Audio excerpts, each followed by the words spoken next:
C'est un mauvais coup en termes de développement économique, c'est un mauvais coup en termes d'emploi.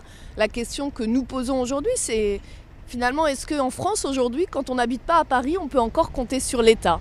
Alors à partir d'aujourd'hui, c'est le temps du rebond, c'est le temps du rebond collectif, c'est le temps de la préparation de l'avenir.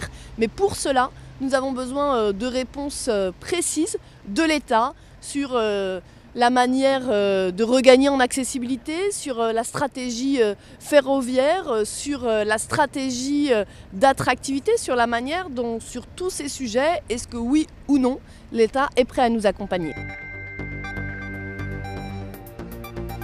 Moi, je suis très frappé de voir à quel point la violence a gagné sur le débat démocratique, parce que personne ne conteste qu'il y a eu un débat démocratique long, de tous bords politiques. Certains diront qu'il était trop long, et chacun comprendra aussi qu'il y a eu quand même 178 décisions de justice, toutes favorables. C'est exceptionnel, c'est une première dans l'histoire sans doute de la République.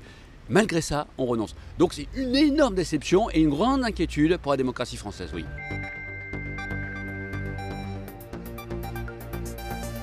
Pour les habitants de Saint-Aignan, c'est dramatique parce que ça veut dire que nous, on va continuer de subir les nuisances sonores au quotidien.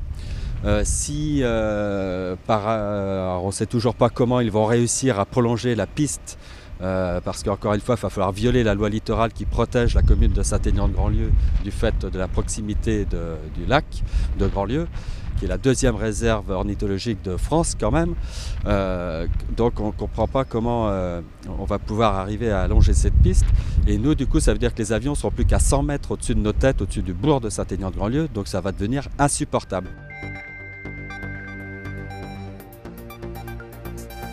Si la loi littorale est respectée, que la piste n'est pas allongée, on continuera à vivre et à subir les avions comme on les subit aujourd'hui. Si la piste est allongée, on est mort. La commune, elle n'a plus de projet, elle n'a plus rien, elle ne pourra plus rien faire, plus se développer, les commerces vont se vider, les écoles vont se vider, c'est la mort de la commune.